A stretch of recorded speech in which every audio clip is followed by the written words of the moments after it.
Oi, eu sou o Fabrício. Eu sou o Andrei.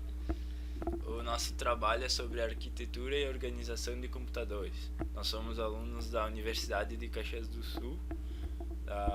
O curso é Tecnologias Digitais, professor Cícero Zanoni, a disciplina é Infraestrutura Tecnológica. O que é arquitetura de computadores? É o projeto conceitual e fundamental da estrutura operacional de um sistema computacional. Ela é o estudo dos requisitos necessários para que um computador funcione e de como organizar os diversos componentes para obter melhores desempenhos. Como computador, entendemos qualquer tipo de dispositivo capaz de receber uma entrada e que retorna uma saída após realizar uma série de operações, com base nos valores recebidos e armazenados.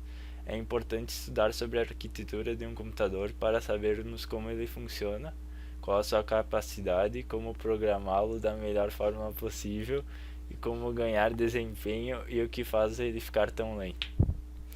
Arquitetura de von Neumann. A arquitetura de von Neumann é uma arquitetura de computador que foi criada em 1946. Ela se destacou por ser uma máquina que podia armazenar seus programas no mesmo espaço de memória que seus dados. É um projeto de computador digital de programa armazenado que utiliza uma CPU e memória. Von Neumann, a máquina proposta por ele reúne os seguintes componentes: uma memória, uma unidade aritmética e lógica, uma unidade central de processamento composta por diversos registradores.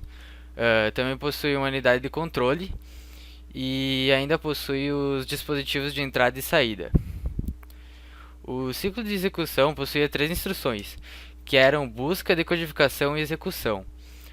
O modelo de Neumann foi amplamente aceito e o projeto do seu modelo é utilizado em praticamente todos os computadores modernos atuais. Gargalo de Van Neumann. Limitação da taxa de transferência entre a CPU e a memória, em comparação com a quantidade de memória. Esta transferência acaba sendo menor do que a taxa com que o processador consegue trabalhar, e menor do que a quantidade de memória em geral disponível. Isso é o que ocasiona o gargalo de Van Neumann. Isto faz com que a CPU seja forçada a esperar por dados que precisam ser transferidos para ou a partir da memória. Agora eu vou falar um pouco sobre os processadores CISC e RISC. Máquinas CISC têm um conjunto de instruções grande, de tamanhos variáveis, com formatos complexos. Muitas dessas instruções são bastante complicadas, executando múltiplas operações quando uma única instrução é dada.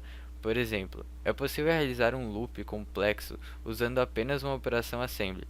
O problema básico com as máquinas CISC é que um conjunto pequeno de instruções complexas torna o sistema consideravelmente mais lento.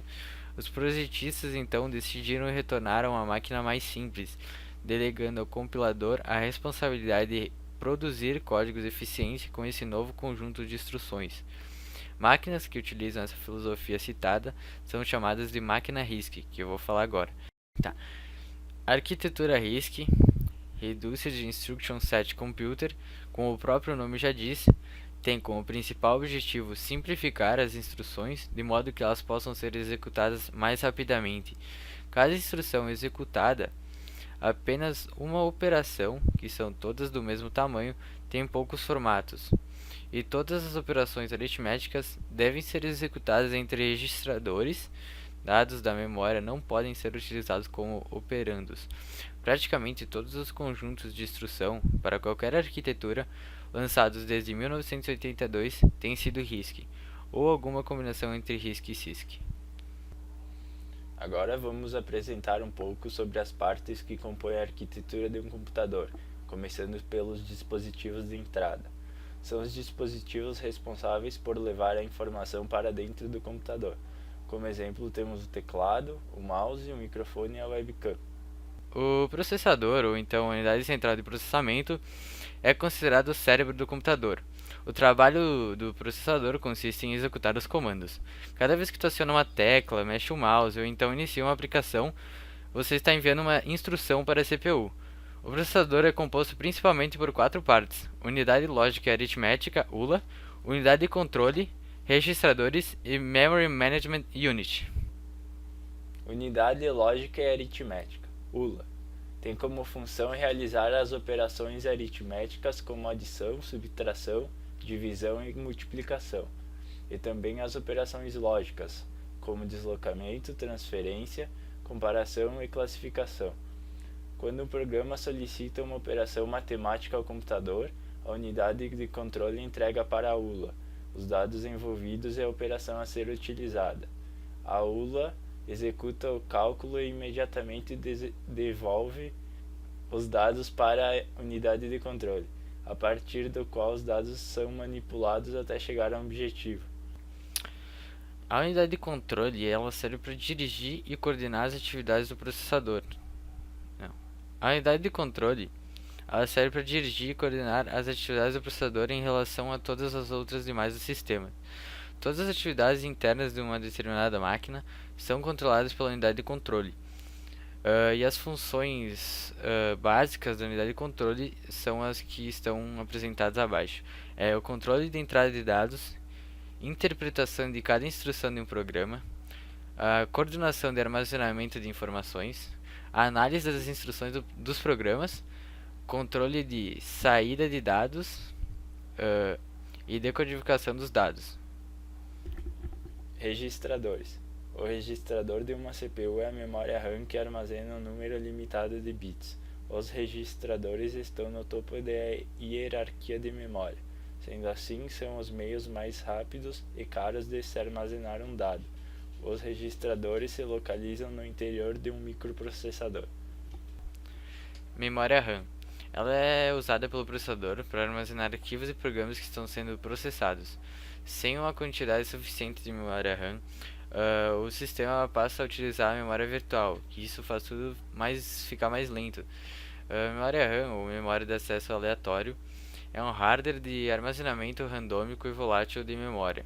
Isso significa que essa peça armazena dados de programas em execução enquanto o computador está ligado.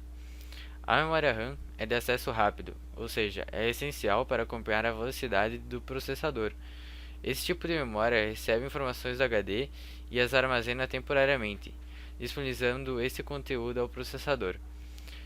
Seria muito mais lenta a execução de um programa caso o processador tivesse de procurar os dados diretamente do HD, e a RAM serve para facilitar esse processo. Placa-mãe. A placa-mãe é um componente de hardware que liga todas as outras peças, fazendo a comunicação entre elas. Ela permite a interligação física e lógica entre processador, memória RAM, placa de vídeo HD e drivers ópticos. HD, ou disco rígido, é um dispositivo de armazenamento capaz de ser gravado e regravado diversas vezes. Ele é utilizado para armazenamento de arquivos e de seu sistema operacional.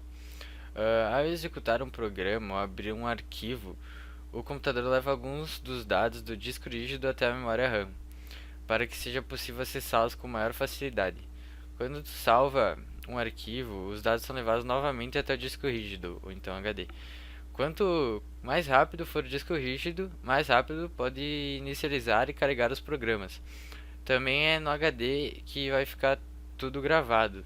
Assim que tu desligar o computador e ligar ele, é onde fica gravado tudo, diferente da memória RAM, que é uma memória que grava temporariamente.